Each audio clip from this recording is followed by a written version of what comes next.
يا مساء الهنا والسعادة والرضا والجمال على أحلى اخوات في الدنيا كلها. شايفين الجمال ده؟ ده العشق بالنسبة لي. دي مسقعة بس هنعملها باللحمة المفرومة. شايفين؟ واو، شكلها والله يجوع، بيتكلم عن نفسه.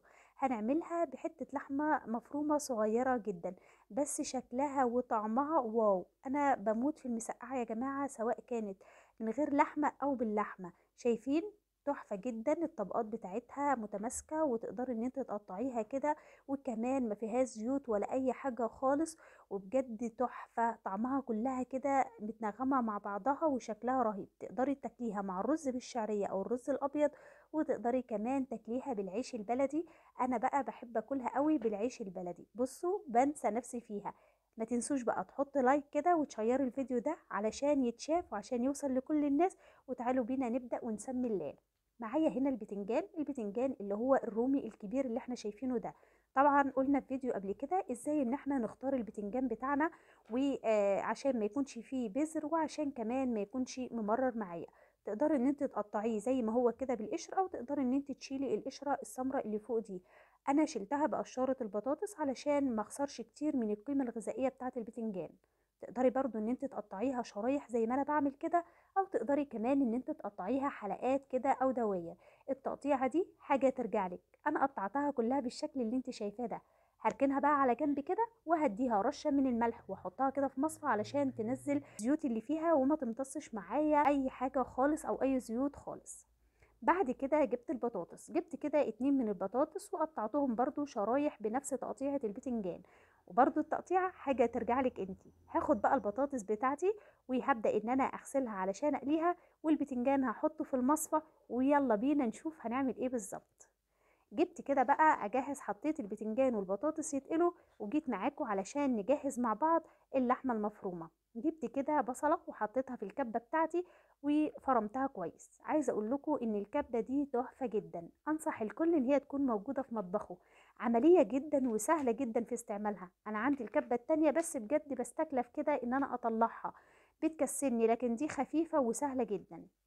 جبت كده بقى طاسة على النار وحطيت فيها اللحمة المفرومة بتاعتي. ده حوالي كده يعني 450 جرام من اللحمة المفرومة، داخل على نص كيلو. بدأت ان انا افكها. طبعا اللحمة انا مطلعاها من الفريزر، حطها في التلاجة.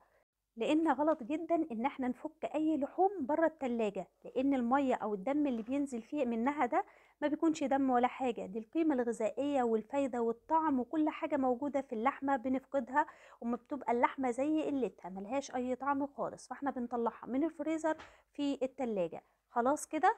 بدأت بقى انزل عليها ببصلايه كده اللي احنا فرمناها في الكب بتاعتنا، وبدأت ان انا اديهم كده صدمة مع بعض. بصوا، انا ما حطيتش ولا نقطة زيت ولا زبدة ولا اي حاجة. لو انتم ملاحظين، انا اكتفيت بكمية الدهن البسيطة جدا اللي موجودة في اللحمة، لان طبعا عندي بتنجان، والبتنجان زي ما احنا عارفين فيه زيت، وانا عايزة الاكل بتاعتي تبقى هيلسي بالرغم انها مقلية. نزلت كمان كده بطماطمايه متقطعه قطع صغيره، مانيش مكتره طماطمايه صغيره، لان انا هستخدم صوص طماطم، فمش محتاجه ان انا احط طماطم كتير ولا حاجه. كمان جبت كده قرن فلفل سبايسي، ممكن تستخدميه قرن فلفل بارد لو انت حابه الاكله مش مشطشطه. بعد كده نزلت بالتوابل بتاعتي، فلفل اسمر، وحطيت كمان شويه صغيره من الكمون، ورشه من السبع بهارات، وبس كده مش اكتر. مش هكتر توابل ولا حاجه. وكمان حطيت الملح بتاعي. ظبطت كده الملح، وهبدأ ان انا بقى كده اخلط المكونات دي مع بعضها. وخلاص كده اللحمه معايا بقت تمام التمام. شايفين هي ناشفه ازاي؟ دي انا قصداها، زي ما قلت لكم انا هعمل اكل مقلي، لكن في نفس الوقت هيلسي جدا جدا وصحي جدا، وكمان سعراته قليله. خلاص. ودي تعتبر كمان وجبه متكامله القيمه الغذائيه. خلاص اللحمه معايا بقت تمام، ريحتها تحفه وكده تمام. هرفعها بقى على النار ونشوف الصوص هنعمل فيه ايه. جبت كده حلة، حطيت فيها كده معلقة واحدة بس من الزيت علشان أشوح فيها التومة بتاعتي. طبعا البتنجان بيحب التوم، فحطيت كده حوالي معلقة كبيرة مليانة كده من التوم. وبدأت ان انا افكه كده، لان التوم ده عندي متفرز في الفريزر، فتحسوا ان هو متلج شوية، بس مسافة ما بينزل على النار بيفك معايا على طول. تمام كده بديله تشويحة وايديا فيه علشان طبعا ما يتحرقش وطبعا يعمل مرارة في الاكل بتاعي. اول ما ريحة التوم بتاعتي تطلع كده ويفك معايا، هنزل عليه كده بالطماطم بتاعتي اللي انا ضربتها في الكبة. ضربت كده طماطمايه وضربت معاها كمان قرن فلفل سبايسي و بصلايه صغننه جدا جدا كده، علشان اعمل صوص كده يكون حلو جدا للاكله بتاعتي. حطيت كمان كده نص معلقه كبيره من السكر، وحطيت الملح بتاعي، وهبدأ ان انا اسيب بقى الطماطم دي تتسبك كده مع نفسها.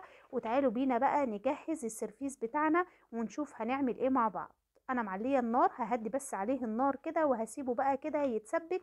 هو مش هياخد معايا وقت ولا حاجه، لان انا فرمه الطماطم بتاعتي في الكبه، فمش هتاخد معايا وقت لانها ما فيهاش ميه ولا حاجه. يلا بينا. رجعنا بقى جبنا كده سيرفيس، صينية، طاجن، اي حاجة. انا جبت قالب بايركس كده او سيرفيس بايركس، وجبت كده بصوا شويت معايا كده فلفل ومع البطاطس، بس الفلفل كده شويته في الجريل. وبدأت ان انا احط طبقة كده عبارة عن كوكتيل من البتنجان بتاعي ومن البطاطس، وهحط كمان كده فلفل رومي مش حراق. خلاص كده زي ما انتوا شايفين كده. خلصت كده الطبقة الأولى بتاعتي. يبقى شوفوا شكلها حلو قوي ازاي. هبدأ اجيب بقى اللحمة المفرومة بتاعتي اللي انا معصجاها، اللي ريحتها تحفة دي، واللي هي هيلسي وخفيفة جدا. هسمي الله وهنزل بيها على الطبقة بتاعتي دي. هحاول ان انا اوزعها على الطاجن او السرفيس بالكامل. اللي وصل لحد هنا وما حطش لايك يحط لايك كده، وينزل تحت في الكومنتات يقول لي رأيه في الفيديو. هحط الكمية كلها. بصوا الكمية اللحمة مش كتير، وبالرغم من كده تحسي ان انت عاملة اكلة مليانة لحمة. تمام. وزعت اللحمة كلها على السرفيس او الطاجن كله. وبدأت بقى ان انا اجيب كده البتنجان بتاعي والبطاطس واحط الطبقة التانية. هغطي بقى اللحمة خالص بطبقة البتنجان والبطاطس بتاعتي زي ما انتوا شايفين كده. يا سيدي على الجمال، حلو التناغم والالوان ده.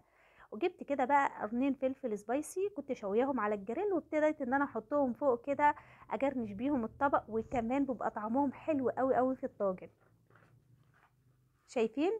ونرجع بقى نبص على الصلصة بتاعتنا او الصوص بتاعنا. هنلاقيه بقى معانا جاهز وتمام التمام. هجيبه كده معايا وهبدأ انزل بيه على الطاجن بتاعي او السرفيس بتاعي، واوزعه برضو عليه كله كده من فوق. تحفة جدا جدا. هوزع بقى الكمية كلها كده، واغطي معايا كده الخضار معانا زي ما احنا شايفين. وهنا مسخنة الفرن على درجة حرارة 180 درجة، ودخلته ومفيش ما خدش حاجة، لان كل حاجة مستوية وطلع بالجمال اللي انتوا شايفينه ده. ريحتها تحفة، طعمها فظيع. عايزة اقول لكم اكتر اكلة بدوس فيها وباكل منها كتير جدا. بصوا بنسى نفسي بصراحة بقى، ومفيش كنترول خالص في الاكل. الواحد بيقوم بيبقى مش قادر يتنفس من كتر الاكل اللي بياكله. من الاكلات المحببه ليا جدا اللي انا بعشقها. بحبها قوي. تحفه جدا، تنفع للفطار وتنفع للعشاء وتنفع كمان كوجبه اساسيه للغدا، لانها متكامله القيمه الغذائيه. فيها بروتينات وفيها كربوهيدرات وفيها خضروات وفيها كل حاجه. ممكن نقدم معاها كده طبق سلطه بلدي، او ممكن نقطع كده خضار كده فريش حلقات كده جنبها، وناكلها بالرز بالشعرية او ناكلها بالعيش البلدي. انا عن نفسي بحبها جدا بالعيش كده. آه بصوا تحفة جدا. شايفين كمان مش شاربة زيت ولا اي حاجة، ما فيهاش زيت خالص، خفيفة جدا على الرغم ان احنا قليينها، مش شويين البتنجان ولا حاجة. ممكن ان انتي كمان تشوي البطاطس دي في الفرن، وتشوي البتنجان كمان في الفرن كده، تقطعيهم حلقات وترصيهم على ورقة زبدة، وتمسحيهم بمسحة خفيفة من الزيت وتدخليهم الفرن، وبرضو توصلي لنفس النتيجة. اتمنى ان انتوا تجربوها بطريقتي وتقولوا لي رايكم فيها ايه في الكومنتات.